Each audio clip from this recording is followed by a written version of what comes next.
Assalamualaikum warahmatullahi wabarakatuh. Shalom, Om Swastiastu, Namo Buddhaya. Perkenalkan, saya Ummu Hairia, selaku mahasiswa PMM Universitas Negeri Makassar. Baik, di sini saya akan menjelaskan video tentang hakikat bahasa yang diampu oleh Bapak Immanuel Silitonga SPD MPD selaku dosen dari Universitas Katolik Santo Thomas. Hakikat bahasa. Pengertian bahasa. Bahasa sebagai sebuah sistem berarti bahasa itu dibentuk oleh sejumlah komponen yang berpola secara tetap dan dapat dikaidahkan. Lambang bunyi bahasa itu bersifat arbitrer.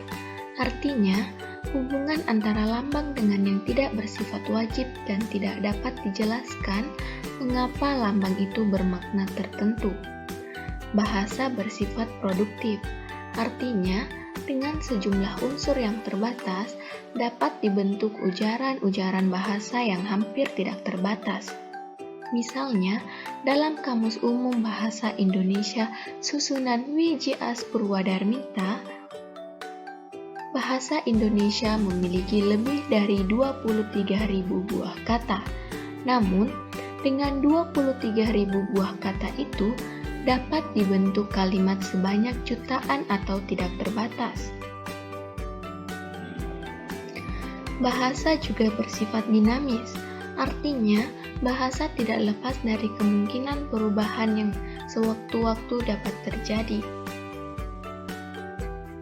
Namun, perubahan ini terlihat pada tataran leksikon. Misalnya, ada kosakata baru muncul, namun ada juga kosakata lama yang tidak digunakan lagi. Sebagai contoh kata, kerja paksa, kerja rodi, kerja bakti tidak dipakai lagi. Yang dipakai adalah gotong royong.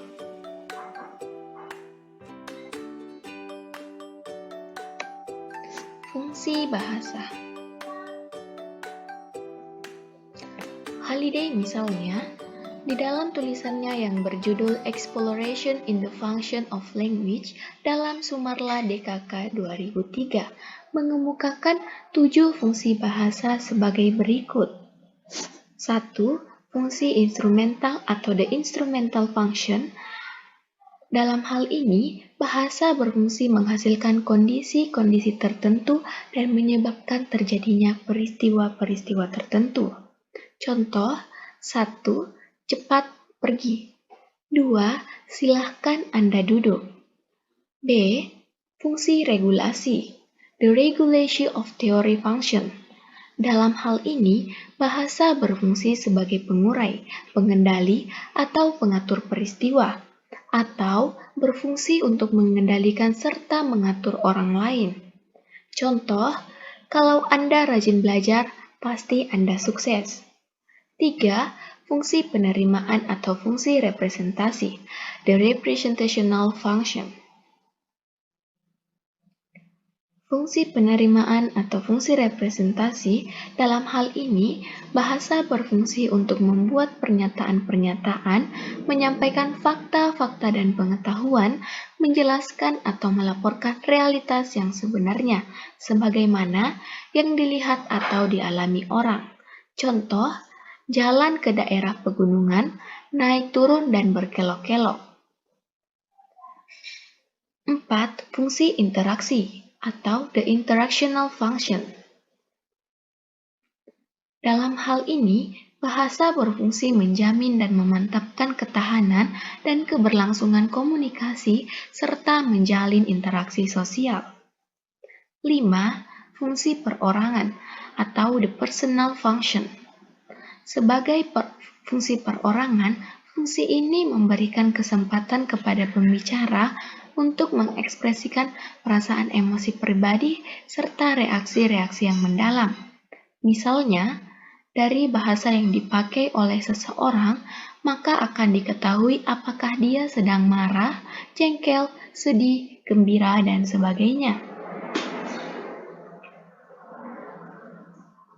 6. Fungsi heuristik atau the heuristic function. Fungsi ini melibatkan penggunaan bahasa untuk memperoleh ilmu pengetahuan sebanyak-banyaknya dan mempelajari seluk-beluk lingkungannya. Fungsi heuristik sering sekali disampaikan dalam bentuk pernyataan yang menuntut jawaban. Misalnya, mengapa di dunia ini ada bulan? Mengapa bulan bercahaya? Mengapa jika pagi hari bulan hilang? 7. Fungsi imajinatif atau the imaginative function. Dalam hal ini, bahasa berfungsi sebagai pencipta gagasan atau kisah yang imajinatif. Fungsi ini biasanya untuk mengisahkan cerita-cerita, dongeng-dongeng, membacakan lelucon, atau menuliskan cerpen, novel, dan sebagainya. Melalui bahasa, kita bebas menciptakan mimpi-mimpi yang mustahil, sekalipun jika yang kita inginkan memang seperti itu. Scheer dan Leonie Agustina 2004 mengemukakan bahwa fungsi ada 4 di antara lain, dilihat dari penutur, dilihat dari segi pendengar, dilihat dari segi kode. Hakikat bahasa. Hakikat bahasa adalah dasar atau intisari atau kenyataan yang sebenarnya sesungguhnya dari sistem lambang bunyi tersebut. Berikut beberapa hakikat bahasa. Bahasa itu sebagai sebuah sistem, bukanlah sebuah unsur yang terkumpul secara tak beraturan tetapi diatur oleh pola-pola yang sistematis dan sistemis, yaitu tersusun dari sistem fonologi, gramatika, dan leksikon.